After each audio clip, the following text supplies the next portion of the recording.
Okay, let's be real for a second. If you've ever tried to start a new habit, going to the gym, meditating, drinking more water, you've probably bailed at some point. And I bet you blamed yourself, right? Your willpower, your discipline. But what if the problem was never you? What if the whole game was rigged from the start because of the timeline you were sold?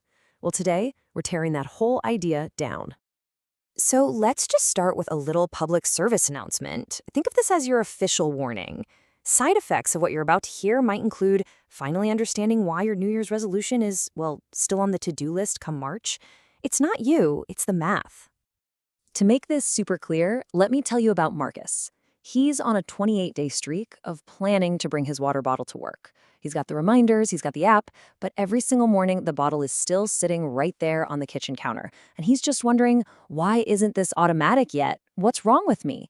See, Marcus, like pretty much all of us, has been trying to measure his progress with a ruler that's completely broken. Okay, so let's get right into the heart of it, the timeline lie. We have all heard these magic numbers, right? These promises of a total life transformation in just a few short weeks. But how much of that is actual science and how much is just really, really good marketing? First up, the OG myth, the classic 21 days. Ah, yes, the number that launched a million failed juice cleanses and 30-day challenges, making us all feel like we were just 3 weeks away from becoming a whole new person. And then the upgrade came along. The supposedly more scientific version, 66 days. Now, this one sounds more legit, doesn't it? It feels more serious, more grounded in research. It's the number you drop to sound like you've really done your homework on habits. And now, let's drop the truth bomb. According to actual, real-life research, building a habit doesn't take 21 days or even 66 days. The reality?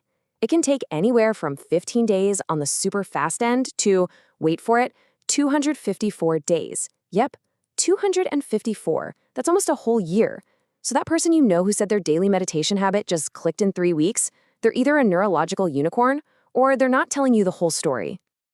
And this quote just says it all, doesn't it? The problem isn't you. You are not lazy, you are not undisciplined, you've just been handed a toolkit for failure. We're showing up for a marathon expecting it to feel like a quick sprint, and then we're totally shocked when we run out of gas at mile 3. So, if the timeline is a complete fantasy, what else are we getting wrong? Well, it turns out our whole approach is basically built on a foundation of myths.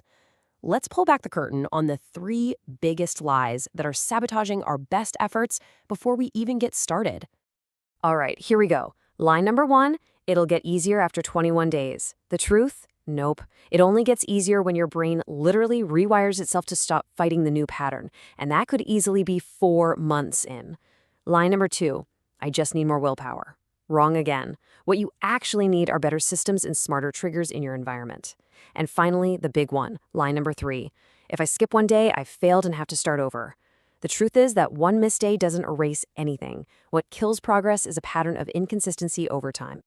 I absolutely love this metaphor for how habits really work. You know that initial burst of excitement you feel? That's just the movie trailer. It's flashy, it's exciting, it gets you hyped up. But actually forming the habit? That's the entire 2.5 hour movie.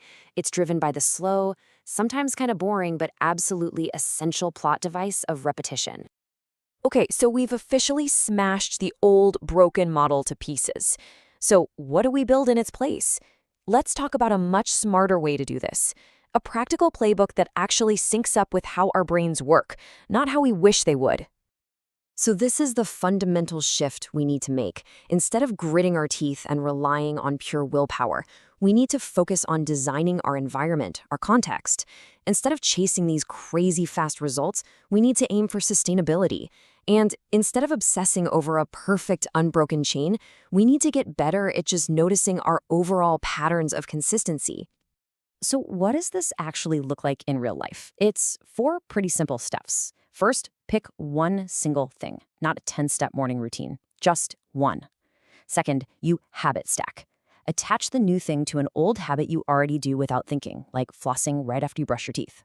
Third, and this is so important, expect it to feel awkward and forced for 10 weeks, maybe even longer.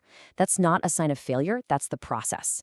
And finally, track your consistency, not your perfection. Aim for 80%, not 100%. And this brings us to what might be the most important mindset shift of all. You know that long, tedious middle part? Weeks or months in, when the initial motivation is completely gone and you're still manually forcing yourself to do the thing? That is not the failure zone. That is the formation zone. That's literally where the magic is happening. It's your brain laying down new neural pathways, brick by painful brick. Most of us quit right here because we think the construction noise means the building is collapsing. Okay, so this all leads us to our final and maybe most surprising point. If this whole process is so long and so hard, what are we even shooting for? What does success actually look and feel like when you get there? I can guarantee the answer is not what you think it is. This just nails it. This is the whole thing in a nutshell. Our brains build habits by repeating an action in the same context over and over and over again. It's a slow, biological process that could not care less about your 30-day challenge.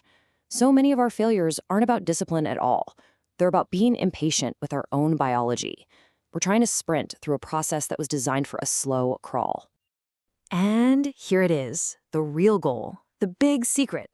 The point of all this isn't to stay hyped and motivated forever. That's impossible. The real finish line, the sign that you've truly succeeded, is when the habit becomes so automatic, so deeply ingrained, that it's boring. It requires zero thought, zero willpower, zero internal pep talks. It's just part of the background noise of your day, freeing up all that mental energy for things that actually matter. So, the next time you set out to build a new habit, I want you to ask yourself a different question. Forget about motivation. The real question is this: can you stay patient? Can you stick it out through that messy, tedious formation zone? Can you just stay interested long enough for the new behavior to become beautifully, wonderfully, and successfully boring?